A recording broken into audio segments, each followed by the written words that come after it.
Bonjour à tous, soyez les bienvenus. Cette vidéo est pour le groupe des confirmants de Wingen-Sittersheim.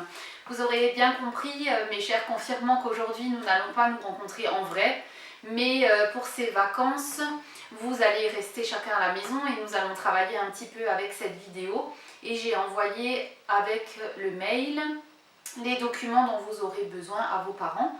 Donc pour travailler, pour cette séance de KT, vous aurez besoin de votre matériel comme d'habitude, votre cahier de KT, votre Bible, votre trousse et les documents que vos parents ont reçus par mail, donc les feuilles à imprimer. Si vous n'avez pas d'imprimante à la maison, n'hésitez pas à me téléphoner, je pourrai vous imprimer et vous fournir les feuilles. La dernière fois, je ne sais pas si vous vous en souvenez, on avait commencé à parler du baptême et de la Sainte Seine. Alors on reprendra cette séance plus tard parce que là on va faire des séances et des documents, travailler sur des documents où on a besoin de travailler ensemble. Donc on reprendra ce thème plus tard. Aujourd'hui on va parler un petit peu de la foi. Qu'est-ce que ça veut dire avoir la foi? Qu'est-ce que ça veut dire croire en Dieu? Alors comme d'habitude, vous allez chercher un petit verset dans la Bible à noter dans le cahier. Aujourd'hui, vous allez chercher dans le livre des Hébreux, au chapitre 11, le verset 6. Hébreux, chapitre 11, verset 6. Pendant la vidéo, à chaque fois qu'il y aura un travail à faire, je vous proposerai de mettre la vidéo en pause, ce que vous allez faire maintenant, et puis de reprendre le travail, la vidéo plus tard. Voilà, donc maintenant vous pouvez mettre la vidéo en pause, chercher Hébreux 11, verset 6, et comme d'habitude, recopier ce verset dans votre cahier derrière, à la suite des autres versets qu'on avait cherchés. Voilà, à tout à l'heure. On continue, vous allez pouvoir prendre maintenant dans les feuilles que vous avez reçues, qui ont été envoyées par mail, la première feuille qui s'appelle la foi. C'est cette feuille-là. Et sur cette feuille, il y a un petit sondage auquel vous allez répondre. L'objectif, c'est de savoir un petit peu quel est votre avis. Donc il n'y a pas de réponse juste ou fausse, c'est juste un avis. Vous allez prendre un surligneur et surligner les 5 mots sur cette feuille dans ce tableau qui se trouve là. Les 5 mots qui pour vous ressemblent le plus au mot foi, au mot croire en Dieu. À votre avis, quel mot exprime le mieux le fait de croire en Dieu parmi les mots qui sont dans ce tableau-là? Vous allez en choisir 5 et vous allez les surligner. Vous pouvez de nouveau mettre la vidéo en pause et faire maintenant ce travail-là de choisir ces 5 mots. Voilà, j'espère que vous avez pu trouver les 5 mots qui correspondaient pour vous le mieux au mot foi, au fait de croire en Dieu. Donc la prochaine fois, quand on se retrouvera de nouveau en vrai au 4C, on corrigera un petit peu, on reverra ensemble ce que vous avez fait, le travail que vous avez fait. On va continuer un petit peu à fouiller, à chercher dans la Bible qu'est-ce que c'est la foi, qu'est-ce que ça veut vraiment dire croire en Dieu. Pour continuer, je vais vous demander de chercher un verset dans la Bible. Ce verset, il se trouve aussi dans les Hébreux, donc dans le même livre que vous avez cherché tout à l'heure. Aussi dans le même chapitre, Hébreux chapitre 11. Mais cette fois-ci, on va lire le premier verset. Donc, je vais vous demander de rechercher Hébreux 11, chapitre 1. Ce verset, il dit « Mettre sa foi en Dieu, c'est être sûr de ce qu'on espère, c'est être convaincu de la réalité de ce que l'on ne voit pas. » Donc la foi, ça a quelque chose à voir avec la confiance. D'ailleurs, en français, ce mot-là, confiance, quand on le décortique un petit peu, on comprend que ça vient du mot foi. Confiance, le verbe, c'est confier, se confier. En ancien français, on dirait se fier à quelqu'un. Fier, foi, on voit bien que c'est la même racine. Donc la foi, croire en Dieu, ça a quelque chose à voir avec la confiance. Et puis alors on peut se demander un petit peu à qui est-ce qu'on peut faire confiance? Qui est digne de confiance? Et puis qu'est-ce que ça fait si on fait confiance à quelqu'un qui nous trahit? Parce que ça aussi, ça peut arriver. Et puis c'est bien beau de faire confiance à quelqu'un, mais encore faut-il faire confiance à quelqu'un qui ne nous trahira pas. Pour avoir un petit exemple, je vous propose de chercher maintenant dans l'évangile de Luc au chapitre 15, la parabole des deux frères. Puis vous allez la lire et puis tout à l'heure on continuera ensemble. Donc c'est dans l'évangile de Luc, chapitre 15, les versets 11 à 32. Vous allez pouvoir mettre la vidéo en pause et lire ce texte. Luc 15, versets 11 à 32. Voilà, j'espère que vous avez pu trouver le texte et le lire, cette belle histoire d'un père qui avait deux fils. Et vous allez pouvoir maintenant prendre la prochaine feuille avec un tableau. Cette feuille dont le titre est « Le fils prodigue ou une certaine image de la foi ». Vous allez compléter le tableau, chercher un petit peu à décrire les personnages de cette histoire. Le père, le fils aîné, le fils cadet. Comment est-ce qu'ils sont dans l'histoire? Comment est le père? Comment est le fils aîné? Comment est le fils cadet? Quels mots, quels adjectifs on pourrait utiliser pour les décrire? Vous allez une nouvelle fois pouvoir mettre la vidéo en pause pour faire ce travail. Trouver quelques mots pour décrire les attitudes du père, du fils aîné et du fils cadet. On se retrouve dans quelques minutes. Voilà, donc ce texte dans la Bible, c'est une parabole. Alors bien sûr, pas la parabole qu'on met sur le toit, évidemment. Une parabole, c'est une histoire qui a été racontée par Jésus dans les évangiles.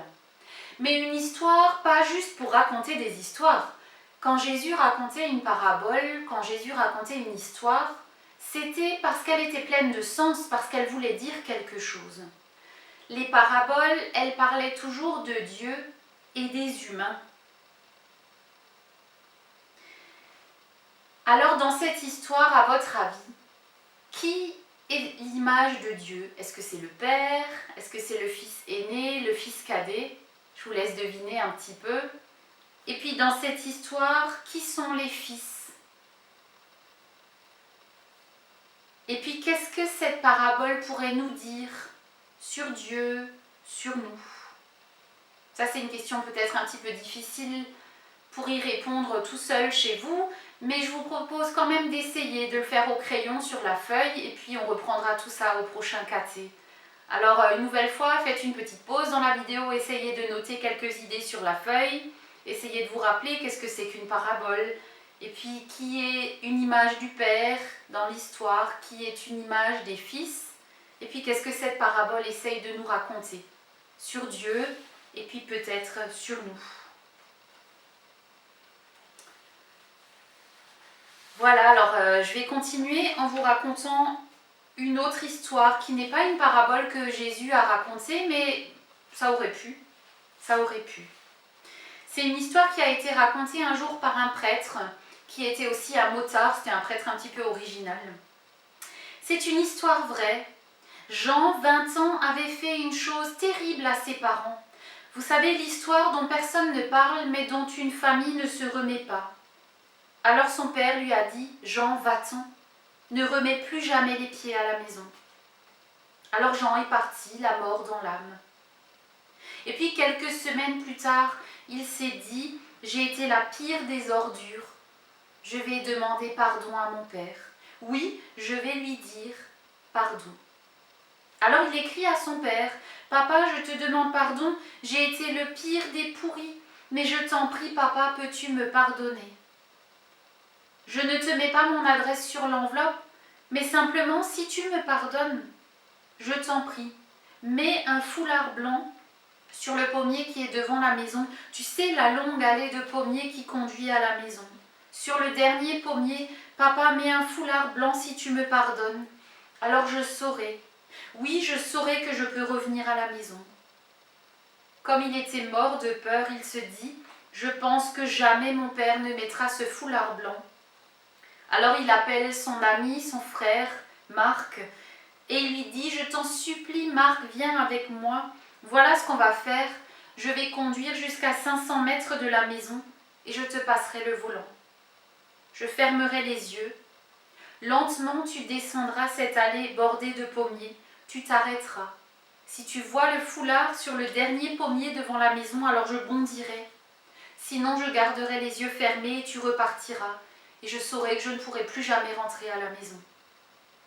Ainsi dit, ainsi fait. À 500 mètres de la maison, Jean passe le volant à Marc et il ferme les yeux. Lentement, Marc descend l'allée des pommiers, puis il s'arrête. Et Jean, toujours les yeux fermés, dit « Marc, mon ami, mon frère, je t'en supplie, est-ce que mon père a mis un foulard blanc sur le dernier pommier devant la maison ?» Et Marc lui répond « Non, il n'y a pas un foulard blanc sur le dernier pommier devant la maison.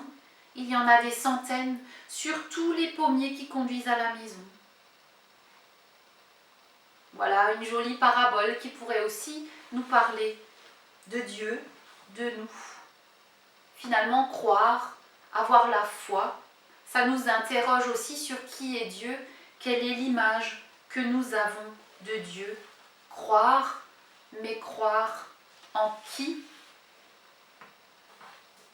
Nous, les chrétiens, nous avons un texte qui nous dit en quoi nous croyons.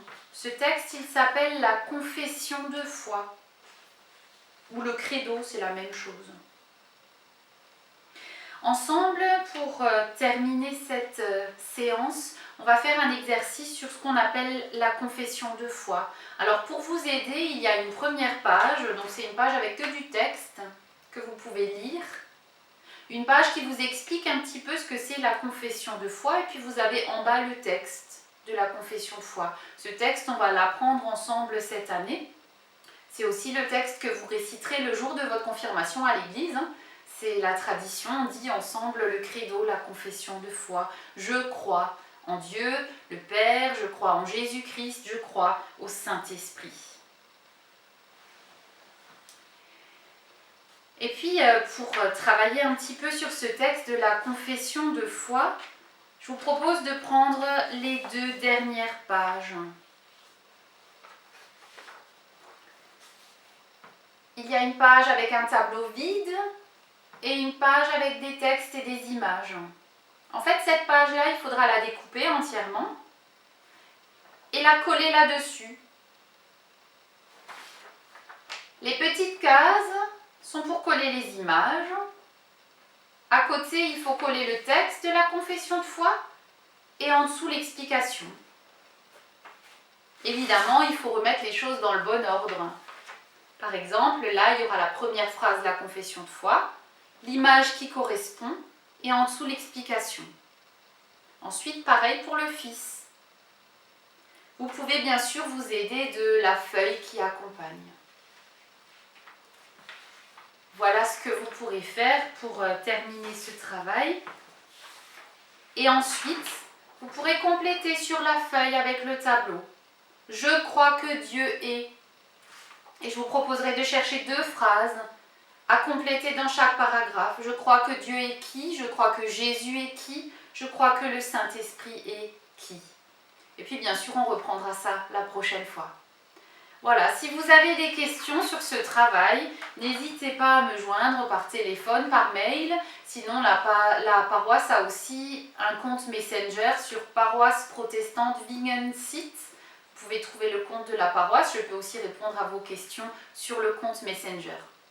Voilà, j'espère que vous allez vous en sortir. Sinon, pas de souci si vous avez des questions ou des problèmes. Essayez de faire ce que vous arrivez à faire et puis on se reverra prochainement. À bientôt. Au revoir.